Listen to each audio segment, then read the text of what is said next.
FA Cup, the oldest national football competition in the world. For over 150 years, teams have competed in the world's greatest domestic knockout competition for the right to add their names to the list of FA Cup winners. This competition has it all, from nail-biting extra time winners to David versus Goliath clashes that have left us speechless. From its humble beginnings to the jaw-dropping moments that made us all jump out of our seats, we've got it all covered. The Football Association Challenge Cup, better known as the FA Cup, is the ultimate knockout football competition in English football. It's been around since the 1871-72 season, making it the oldest national football competition in the world. Pretty cool, right? So here's how it all started. Back in 1863, the newly founded Football Association, the FA, published the laws of the game, finally getting everyone on the same page with the rules. Fast forward to 20th July 1871, and the FA secretary Charles William Alcock had this genius idea while hanging out at the Sportsman newspaper offices. He proposed that it is desirable that a Challenge Cup should be established in connection with the association, for which all clubs belonging to the association should be invited to compete. Boom! The FA Cup was born. The motion was swiftly carried. The rules of the knockout competition agreed and invitations issued to the FA's 50-member clubs of the time, just 15 of whom responded. Alcock was clearly ahead of his time. Following further withdrawals, around a dozen clubs ultimately took part over a competition that spanned just 13 fixtures. The first round of games taking place on 11th November 1871. London's Wembley Stadium might be the iconic home of the FA Cup right now, but did you know that the very first final actually took place further south at the Kennington Oval? After 13 thrilling games, the Wanderers emerged victorious in the final on 16th March 1872. And guess what? They did it again the next year. Thanks to their first win, the Wanderers got a free pass to the following year's final, following the original Challenge Cup concept. But this was the only year that rule was used. In the 1873 final, they retained the trophy with a solid 2-0 victory over Oxford University. The Wanderers dominated early on, winning 5 of the first 7 finals, while Oxford University and Royal Engineers claimed the other 2. By 1883, teams from outside London were proving their worth, with Blackburn Olympic taking home the trophy. Soon after, Blackburn Rovers kicked off a series of wins that we're still familiar with today, scoring a hat-trick of cup victories.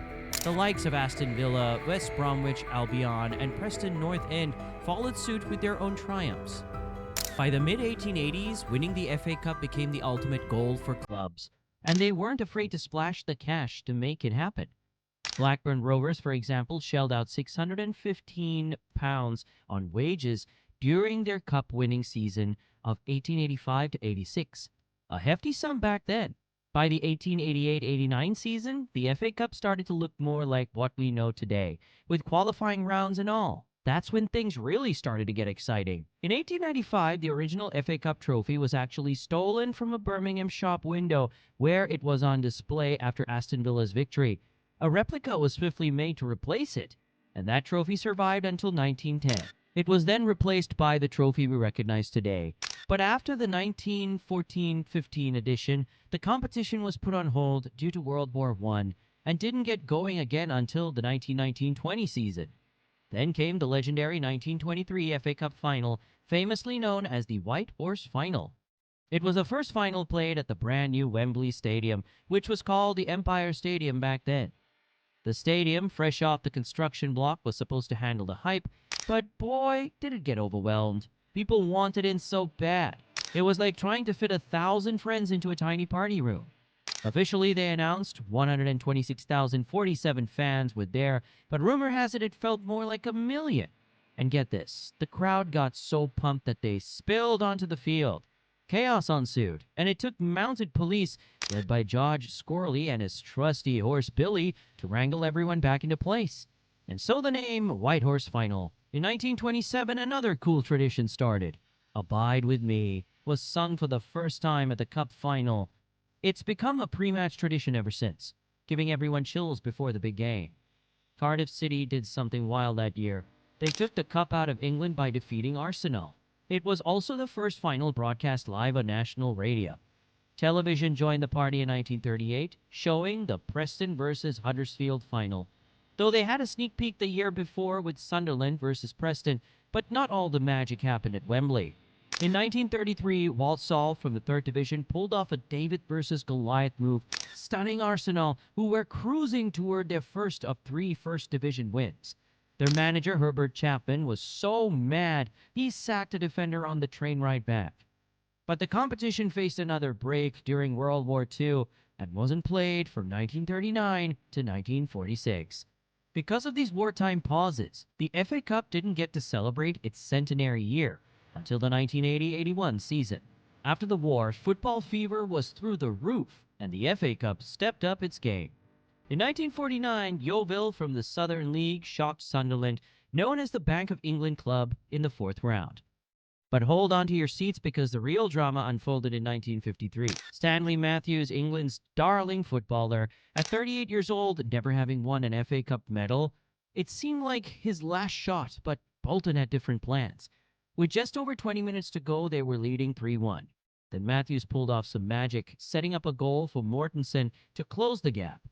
As the clock ticked down, Bolton was still ahead until Mortensen scored a free kick in the final minute. And then, in a fairy tale twist, Matthews crossed the ball for Perry to score the winner in injury time. And that was just the start of the incredible finals to come.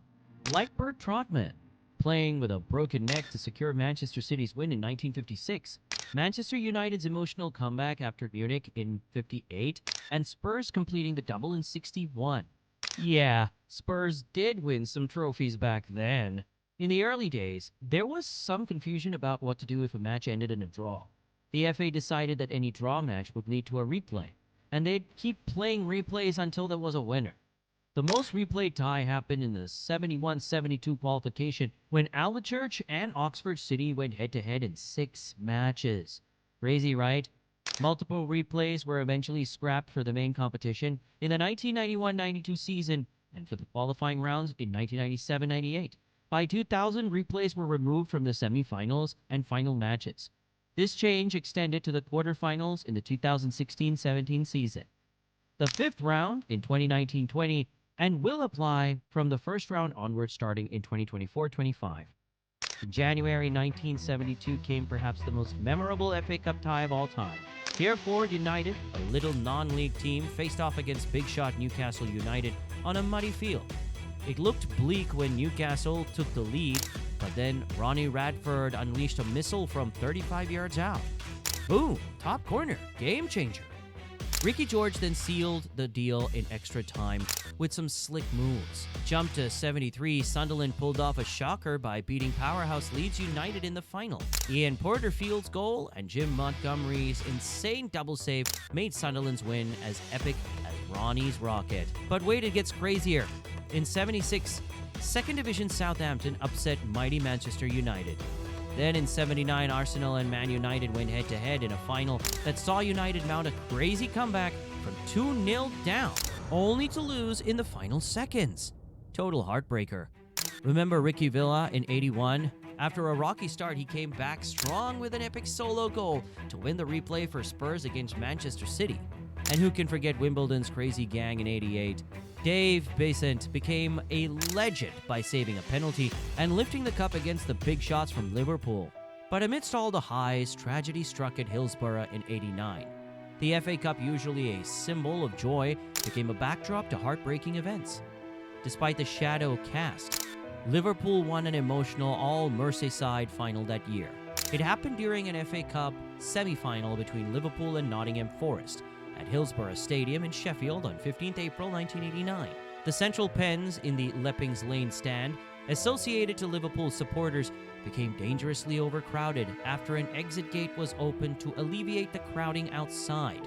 This led to a fatal crush that claimed the lives of 97 people and injured 766 people, making it the deadliest disaster in British sporting history. 94 people lost their lives on that tragic day, with 2 more fatalities occurring later due to injuries sustained, and another victim passing away in 1993. In July 2021, a coroner officially ruled Andrew Devine as the 97th victim after he suffered irreversible brain damage and died 32 years after the disaster. The match was initially abandoned and later replayed at Old Trafford in Manchester on 7th May 1989, where Liverpool emerged victorious and eventually went on to win the FA Cup that season. In 2001, the FA Cup moved to the Millennium Stadium, and man, did it bring the drama. Michael Owen's heroic saved Liverpool from defeat against Arsenal with 2 goals in the last 7 minutes. And in 2006, Liverpool did it again with Steven Gerrard's insane last-minute screamer against West Ham. The FA Cup has seen it all. Jaw-dropping goals, heartbreaking moments, and pure football magic. Arsenal sure know how to dominate the FA Cup. They've clinched the trophy a record 14 times, with their latest victory in 2020 against Chelsea. And speaking of records, former Gunners defender Ashley Cole holds the title for most FA Cup wins by a player, with an impressive 7 victories, 3 with Arsenal and 4 with Chelsea. Not to be outdone, Arsene Wenger has the most FA Cup wins as a gaffer, securing the trophy 7 times during his tenure.